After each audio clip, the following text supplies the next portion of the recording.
Hello everyone, welcome to my channel. तो आज के इस वीडियो में हम लोग क्लाउड कंप्यूटिंग को समझने वाले हैं।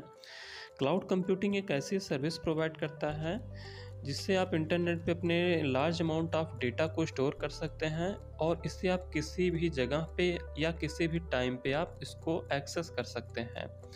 ये आपके कॉस्ट को बहुत ही मिनिमाइज कर देता है क्योंकि आपको फिजिकल इंस्टॉलेशन की ज़रूरत नहीं पड़ती, आपको सर्वर के इस्तेमाल की ज़रूरत नहीं पड़ती है। तो इस तरीके से आपका कॉस्ट बहुत कम हो जाता है। कुछ एग्जांपल हम लोग देख लेते हैं, जैसे ड्रॉप बॉक्स हो गया। ये आपके डेटा को स्टोर करने में, आपके डेटा को शेयर करने में और मैनेज करने में मदद करती है।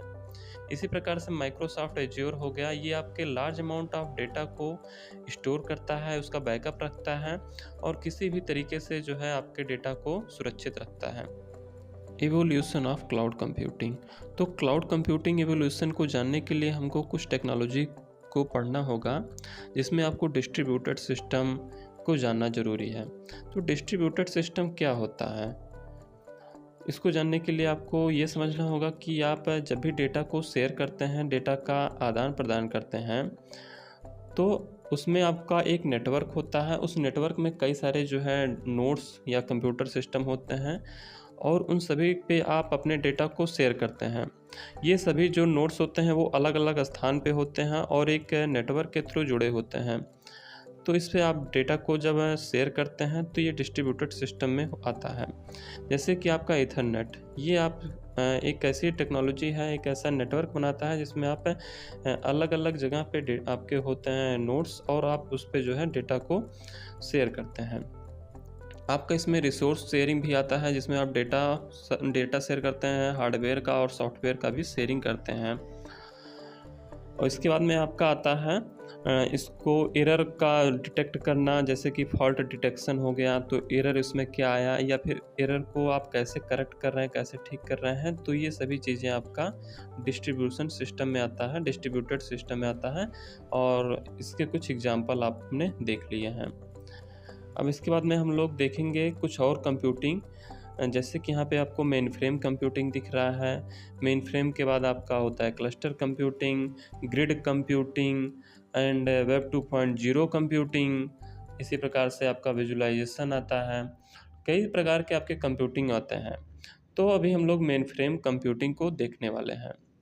तो ये 1951 में डेवलप हुआ था और एक बहुत ही ग्रेट फीचर्स के साथ डेवलप हुआ।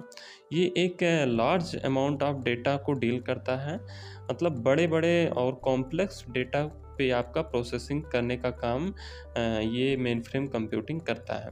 जैसे बैंकिंग सेक्टर में आप देखते हैं लार्ज अमाउंट ऑफ डेटा होते हैं, कॉम्प्लेक्स डेटा होते हैं और बहुत ही इसको फास्टली आपको प्रोसेसिंग करना होता है।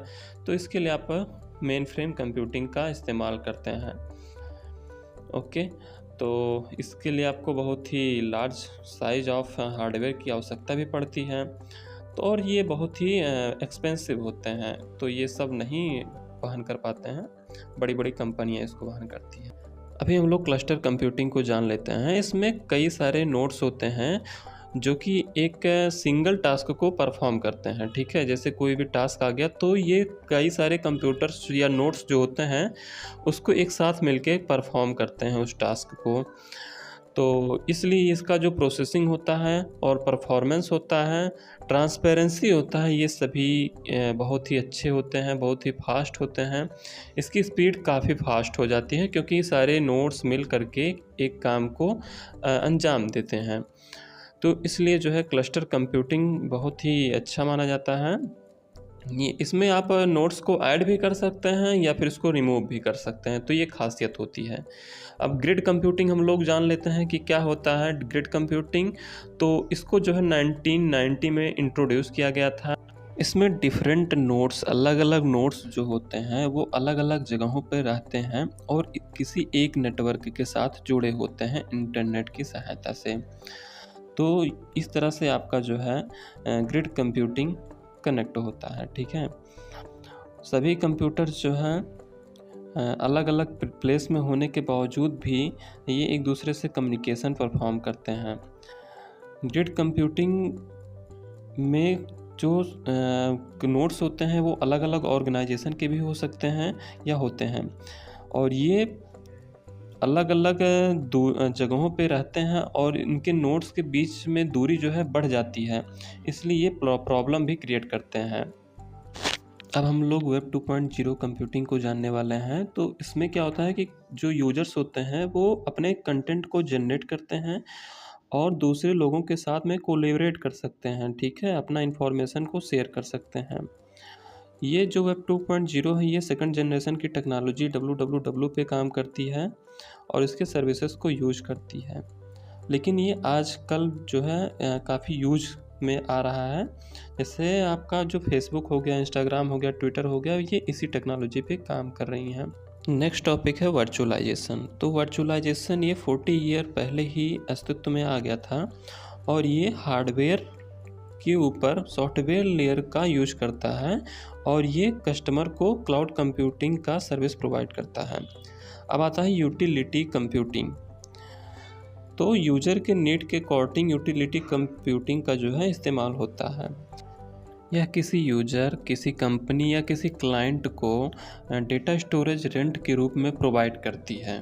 तो ये आपका एवोल्यूशन ऑफ क्लाउड कंप्यूटिंग का कंसेप्ट हो गया। यदि आपको हमारा वीडियो पसंद आया हो, ज़रा सा भी पसंद आया हो, तो प्लीज़ आप हमें लाइक करके आप हमें सपोर्ट कर सकते हैं, आप हमको मोटिवेट रख सकते हैं, आप सब्सक्राइब कर सकते हैं, लाइक कर सकते हैं वीडियो को। तो इस तरह से हमारा मोटिवेशन बना रहेगा।